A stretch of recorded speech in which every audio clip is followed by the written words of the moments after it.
I'd like to welcome our first speaker, Professor David Thwaites, and his presentation is entitled Mining Routine Radiation Oncology Clinical Datasets. Thanks, Deborah. Have we got the presentation?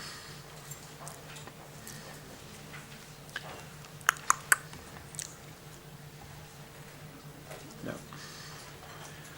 How am I supposed to get the presentation, Deborah, do you know? What do we just go, okay, we just go straight into it. Yep, okay, that's great. Right, I'd like to thank the organisers for this opportunity of talking about this multidisciplinary, multi-centre set of pilot studies on mining routine radiation oncology clinical and imaging data sets within a distributed rapid learning framework, and hopefully demonstrating to you through this talk and through the conclusions and summary the potential, the really exciting potential, I think, for supporting optimised clinical decisions. This started as a discussion between myself, I'm a medical physicist, with Andre Dekker, the second author there from Maastricht in the Netherlands, an international leading group in data mining. And we ended up with some pilot studies with, in the dark blue, people from Liverpool Cancer Treatment Centre, and in the dark green from Illawarra Cancer Care Centre.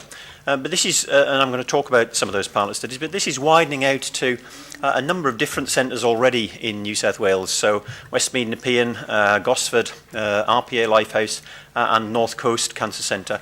And the orange names at the end are a couple of bioinformatics people from the University of Wollongong and David Fraser from NSW eHealth. So it's a widening collaborative around the pilot studies and hopefully moving on to wider things. The problem we have in all of medicine is there's a large and ever rapidly growing set of information that doctors have to assimilate and interpret to make clinical decisions. The clinical trial evidence, of course, is always said to be the gold standard, but the individual patient that the doctor has in front of them might not fit the criteria for the trial, age, comorbidities, etc. And in radiotherapy in particular, there are some things that are rapidly evolving, like the technologies, and there aren't necessarily answers to the questions yet from trials. So decisions are already difficult and likely to get more so. But the problem for the doctor is how to make the best treatment decision for the individual patient in front of them on that day. And one solution to this, which of course is being more widely applied in rapid learning, and we're talking about its application in radiation oncology, but clearly the methodology can be much more widely applied, is to learn from all that electronic data that we already have in the clinic from routine clinical practice, and to generate prognostic tools to help guide future treatment decisions on future patients, and use those, model that to predict outcomes for particular treatment approaches with looking at the outcomes that are required. So we're working, as I said, with Mastro. We've started a collaboration with that clinic, the Mastro University Clinic in Maastricht in the Netherlands, and they've already started to do some work on building so-called decision support systems or models, using machine learning to individualize patient care and grabbing as much relevant data from clinical databases, specifically for this example in radiation oncology, to develop multifactorial personalized prediction models. And the more information you get in there, the more individualized and personalized can those decisions and helping those clinical decisions be.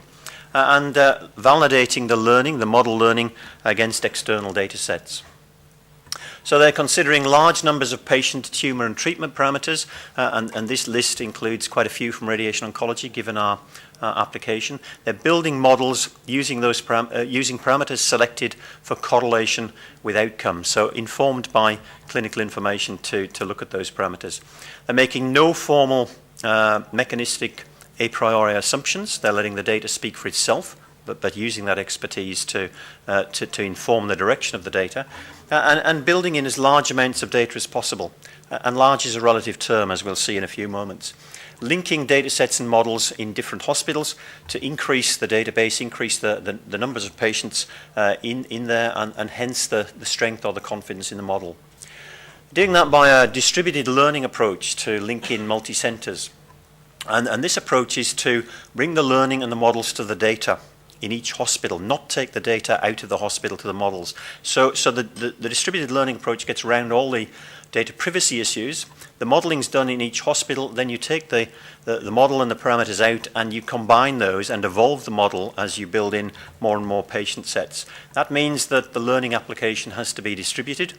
It means that the data has to be application or e-readable and consistently interpreted. And we're using a whole suite of semantic web technologies, which I'm not going to go into in this talk, and some growing comprehensive oncology ontologies to ensure consistency. The models, therefore, are compared centre to centre, validated across external data sets, and then gradually evolved to build in more patient data and more parameters. And the multicentric learning, therefore, has to be via a federated IT infrastructure, which I'll come back to right at the end if there's time. So that group in Maastricht has recently, this is a 2014 paper, published on international data sharing and open source based infrastructure, which really excited and interested us because it means that we can set this up hopefully centre by centre and widen that out for relatively small cost. So the aim of our radiotherapy rapid learning project, which initially started coordinated by the University of Sydney and including, as I said, the Liverpool Cancer Treatment Centre and the Illawarra Cancer Care Centre, but our aim is to widen this out further into New South Wales, is to develop an initial New South Wales Australian radiotherapy rapid learning decision support system model, using lung as the first pilot, but clearly applicable more widely. So using routine local clinical practice data, comparing and validating that model against the external decision support system from Maastricht, and then estimating the potential effect on future patient treatment. We have three hypotheses in these initial pilot studies, which started over a year ago. First, that it's feasible to harness data from multiple New South Wales centres, cancer centres, in a data-protected manner. Secondly, that bioinformatics can be used to interpret that data and provide meaningful decision support. And thirdly, that the addition of radiomics, extraction of information from an image-based data set, can strengthen the clinical decision process. So looking at those first two, we started with the first pilot in the Liverpool Cancer Treatment Centre. We decided to consider curatively treated non-small cell lung cancer, which nicely fits into the announced scorecard and guidelines this morning. And we took the developed Maastricht decision support system and applied it in this one centre, or these two linked centres, Liverpool and Macarthur Cancer Treatment Centre. So we commissioned the model on real non-curated local clinical data and validated that against the Maastricht model. And the questions we were asking were, is this possible with limited time and resources in a busy clinic? Does the model work on raw clinical data from an Australian centre, which raises data quality questions? Can we learn from it clinically, or what can we learn from it clinically? And can the model developed in one centre, another country, be prognostic in a completely different clinical setting? So the decision support system that we're applying from Maastricht was based on a training cohort of 322 non-small cell lung cancer radiotherapy patients from that centre.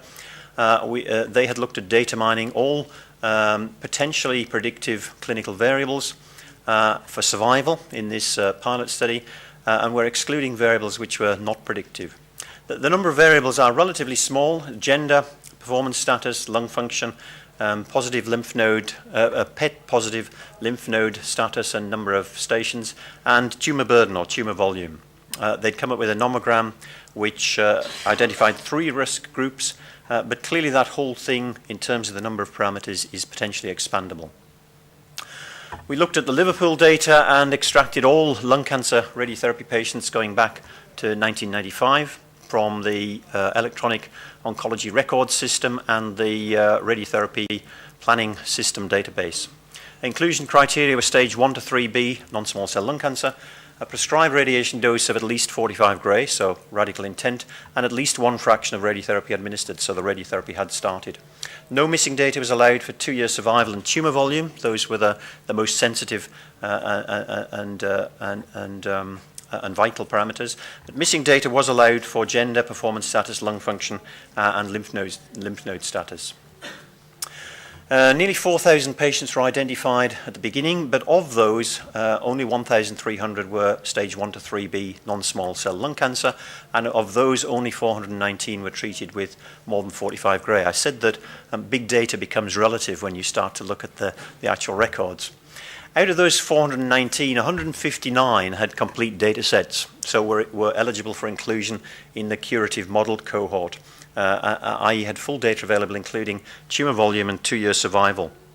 And so about 38%, which on the experience of Maastricht, who've started to do this with 2 or 3 partners, they thought that was actually not bad. So the diagram there shows essentially in the grey areas where there was missing data, where we couldn't use patients. But 38% we were told was not a bad group. We can compare the patient populations on the data that we have between the local Liverpool commissioning cohort and the international training cohort. There are some differences, such as inside the red boxes of stage distribution. There are some significant differences of tumour volume in the small red box here between the two centres, and the red text is where there are differences in the missing data, and typically the routine clinical set from Liverpool had more missing data. For example, no PET lymph node status had been taken there, but that reflects local practice and resources. So we have a fair bit of missing data, but we can use more computer informatics methods such as Bayesian network imputation to fill in some of those gaps and increase the numbers of patients. The results very quickly are that the model as applied to the local group does discriminate, but only the good group from the medium and poor prognostic group, as opposed to the model itself, which separated all 3 groups. But it is a better way to separate the patients than T&M staging alone, which doesn't really separate them. The interesting thing is that some of the patients who were given non-radical radiotherapy were predicted to have good prognosis, but they were given non-radical radiotherapy on the existing clinical decision parameters. The implication is if they had moved from non-radical to radical, their 2-year survival might have gone up from about 20% to about 70%, and vice versa. There were some patients given radical radiotherapy which the model predicted would have poor prognosis, and so there are some thoughts about that as to whether those patients, if this information had been available, would have been pushed through radical radiotherapy. So there are some potential clinical decision implications, at least to begin to have different conversations between medics and some of the patients if this information is available to medics. Of course, that requires prospective validation, and one of our planned steps is to test that in a prospective trial. The discussion from the pilots then is that the decision support system, the model, was successfully applied to a completely different clinical population. It does stratify patients into prognostic groups, but only into 2 groups rather than 3, despite missing data and no pre-checking of data quality, which is what you want if you want to look at routine raw clinical data. There is not time to clean up the data. It allows learning from the real clinical environment, real-world results. And clearly one message is that we need good quality routine data collection to improve the model and to better individualize patient treatment. A paper on that work has been accepted by Radiotherapy Oncology and will come out soon. The next steps, we carried out a second centre pilot at Illawarra on head and neck, or specifically on larynx cancer. That's completed. The impact evaluation has been looked at. There is a paper in draft, and we will look at the implications of that. We are just beginning a 3rd pilot study at Westmead Nepean to look at their lung cancer data set, and that will give us 2 lung cancer pilots that we can begin to compare and begin to look at the distributed learning idea. We were successful on the back of those pilots to get a 1-year proof of principle grant from the Ministry's Office of Health and Medical Research Bioinformatics Collaborative Initiative, and that has just started. And part of the rationale of that is to begin to link centres, to roll out to more New South Wales centres, eventually 7, but to begin this distributed learning where we're comparing models and evolving them. So we'll start with the 2 centres with lung, but we wish initially to roll out to all 3 pilot centres around lung and ideally also around larynx. And the proof of principle study is also intending to look at the potential of radiomics to improve the models. We have some wider grant bids in to hopefully expand more widely in New South Wales and then with New South Wales leading to Australia. A couple of slides just at the end to just emphasize this distributed learning approach. The idea is, and hence, my red box has shifted, hence data protection. The idea is to share and evolve the models, so the data in each hospital stays where it is, and the models go out to be compared and evolved. So the experience of the wider and wider data set goes out and helps to improve and refine the model, but the data still stays in each hospital. And that can either be a parallel system like this with a central system, or a sequential system where models can move from one centre to another. And lastly, information from radiomics. Radiomics is radiology plus omics, and clearly analogous to the other omics. And it's basically saying that in all the images we have, we can use some sophisticated mathematically based characterization of tumours from image sets. We can get out things, not just anatomy, but we can get out things like shape of tumours and texture of tumours and the intensity of distribution of the pixel by pixel or voxel by voxel image. And we can build those into the model to help to refine that model and help improve the predictions. Our international partners have just published something to show at least the feasibility of incorporating these parameters into the models, and our New South Wales goal is to extract radiomic signatures from PET and MR datasets and assess the benefit on improving the model. And the last slide, just to summarise, and which I think hopefully summarises the exciting potential from this. The decision support systems can be used to support clinical treatment decisions. They clearly need prospective validation, and we intend to do that. There's the potential to widen the model parameters, for example, radiomics, etc. But many other parameters could come in, so to refine the model, and there's the potential to increase the number of centres and hence patient records involved, and therefore strengthen the decision support system. It can be applied, of course, to other treatment sites, and so we've looked already in the pilots at lung and larynx. In one of our grant bids, we've included also rectum and breast. And it can be applied to other endpoints, depending on what the domain expertise the clinicians wish to model and look at. It can be used as support to compare different treatment approaches, assess cost effectiveness of treatment, and provide evidence where clinical trial evidence is limited or missing, such as the use of new radiotherapy technologies or imaging, where things are evolving very fast and faster than the timescales of clinical trials. Methodology and approaches can clearly be applied to other cancer treatment methods, even though our particular example is radiotherapy, and combined modalities, etc. Thank you.